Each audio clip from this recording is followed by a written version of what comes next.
ओम शांति। 11 मई 1977 की अव्यक्त मुरली।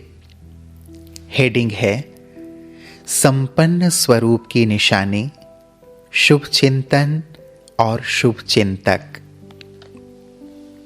बाप समान संपूर्ण स्वरूप बच्चों को देख बाबा बोले, बाप दादा सदैव बच्चों को संपूर्ण स्वरूप में देखते हैं। हर एक बच्चा बाप समान आनंद, प्रेम स्वरूप, सुख शांति स्वरूप है। हर एक के मस्तक से, नैनों से क्या नजर आते हैं? जो बाप के गुण हैं वही गुण बच्चों से नजर आते हैं। हर एक गुणों और शक्ति का भंडार है। अपने को भी सदैव ऐसे संपन्न समझकर चलते हो।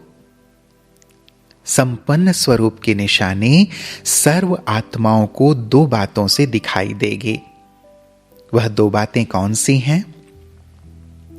ऐसी संपन्न आत्मा सदैव स्वयं प्रति शुभ चिंतन में रहेगी और अन्य आत्माओं के प्रति शुभ चिंतक रहेगी। तो शुभ चिंतन और शुभ चिंतक, यह दोनों ही निशानियां संपन्न आत्माओं में दिखाई देंगी। संपन्न आत्मा के पास अशुभ चिंतन व व्यर्थ चिंतन स्वतः ही समाप्त हो जाता है, क्योंकि शुभ चिंतन का खजाना सत्य ज्ञान ऐसी आत्मा के पास बहुत होता है। जैसे रॉयल फैमिली के बच्चे अशुभ चिंतन व व्यर्थ चिंतन के पत्थरों व मिट्टी से नहीं खेलते। शुभ चिंतन के लिए कितना अथाह खजाना मिला है, उसको जानते हो ना? अखुट खजाना है ना? शुभ चिंतन अर्थात समर्थ संकल्प। तो समर्थ और व्यर्थ दोनों इकट्ठे नहीं रह सकते, जैसे रात और दिन इकट्ठे नहीं होते।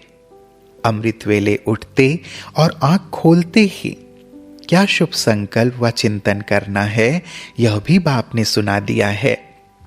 जैसे अमृत वेले शक्तिशाली बाप के स्नेह सहित शुभ संकल्प करेंगे, वैसा ही सारे दिन पर प्रभाव पड़ेगा, क्योंकि अमृत वेला आदिकाल है, सतो प्रधान समय है। बाप द्वारा बच्चों को विशेष वरदानों व विशेष सहयोग का समय है। इसलिए अमृत वेले के पहले संकल्प का आधार सारे दिन की दिनचर्या पर होता है। जैसे गायन है, ब्रह्मा ने संकल्प से सृष्टि रची। संकल्प का इतना महत्व दिखाया हुआ है। ब्रह्मा आदिकाल में रचना रचते हैं, वैसे तुम ब्राह्मण आदिकाल अर्थात अमृत वेले जैसा संकल्प रचेंगे, वैसा ही सारे दिन की दिनचर्या रूपी सृष्टि ऑटोमेटिकली होती रहेगी।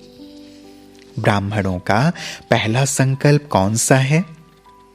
उस समय कौन सी स्टेज होती है?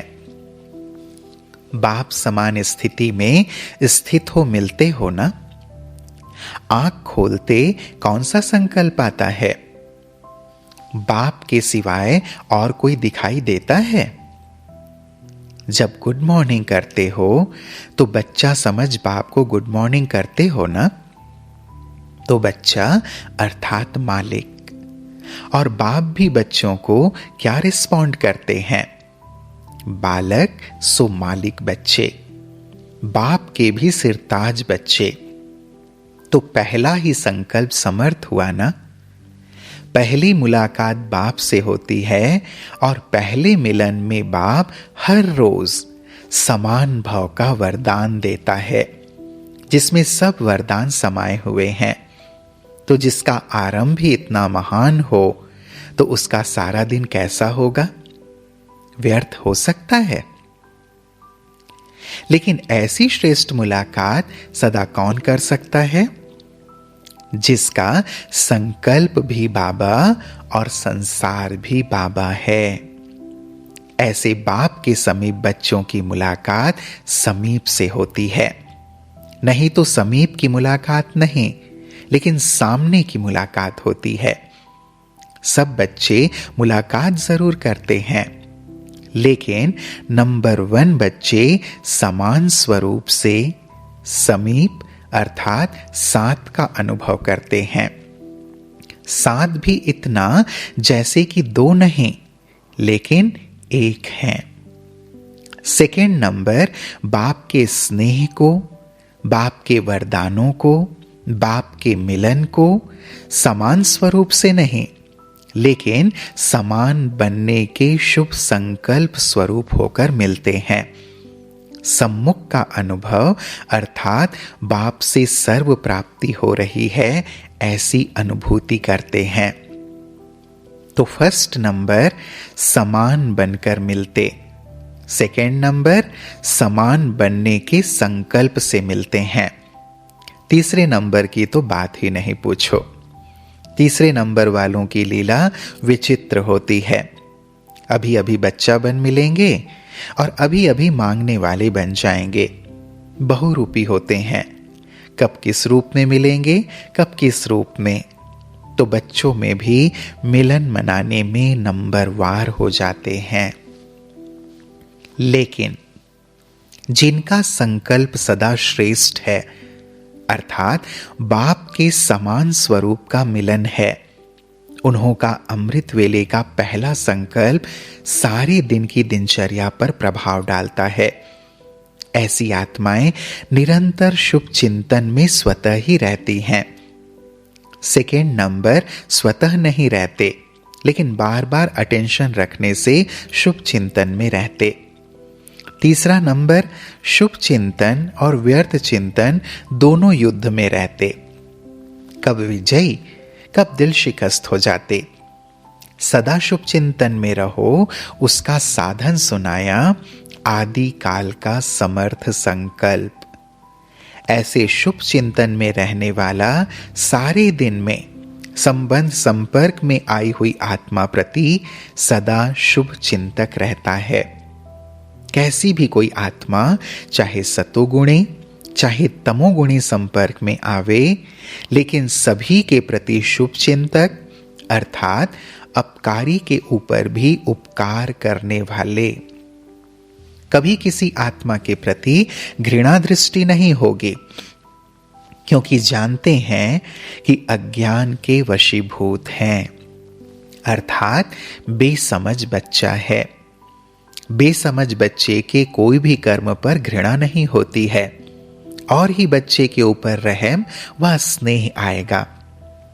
ऐसा शुभ चिंतक सदैव अपने को विश्व परिवर्तक, विश्व कल्याणकारी समझते हुए आत्माओं के ऊपर रहम दिल होने के कारण घृणा भाव नहीं, लेकिन सदा शुभ भाव और भावना रखेंगे।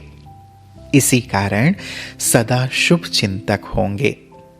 इसने ऐसा क्यों किया यह नहीं सोचेंगे, लेकिन इस आत्मा का कल्याण कैसे हो वह सोचेंगे। ऐसी शुभ चिंतक स्टेज सदा होती है।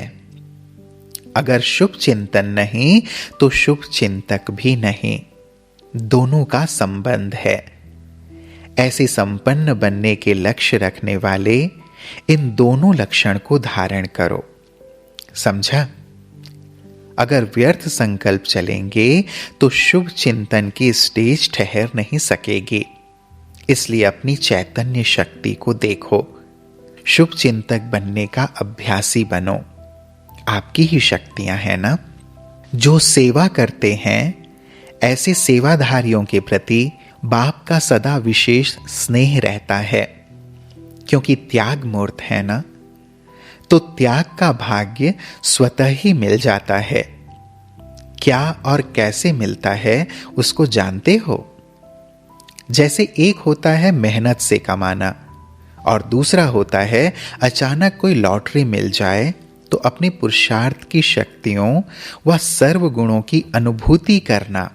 यह तो सभी करते हैं, लेकिन विशेष सहयोग का प्रत्यक्ष फल ऐसी अनुभूति होगी जैसे मेरे पुरुषार्थ की स्टेज से प्राप्ति अधिक है। जिस अनुभूतियों के पुरुषार्थ का लक्ष्य बहुत समय से रखते आए, वह अनुभूतियां ऐसी सहज और पावरफुल स्टेज की होगी जो न चाहते हुए मन से यही निकलेगा कि कमाल है बाबा की, मैंने जो सोचा भी नहीं कि ऐसे हो सकता है वह साकार में अनुभव कर रहे हैं। तो ऐसे बाप के विशेष वरदान की प्राप्ति का अनुभव सहयोगी आत्माओं को होता है। ऐसे अनुभव जीवन का एक विशेष यादगार रूप बन जाता है। अच्छा, ऐसे बाप के सदा सहयोगी आत्माएं हर कदम से फॉलो फादर करते हुए बाप को प्रत्यक्ष करने वाले, सदा स्वयं की गुणों की प्राप्ति की लहरों में लहराते हर्षित रहने वाले, बाप के स्नेह में समाये हुए, ऐसी समान आत्माओं को बाप दादा का याद प्यार और नमस्ते। हम बच्चों का भी प्राणेश्वर बाप दादा को याद प्यार और नमस्ते नमस्ते नमस्ते। ओम शांति।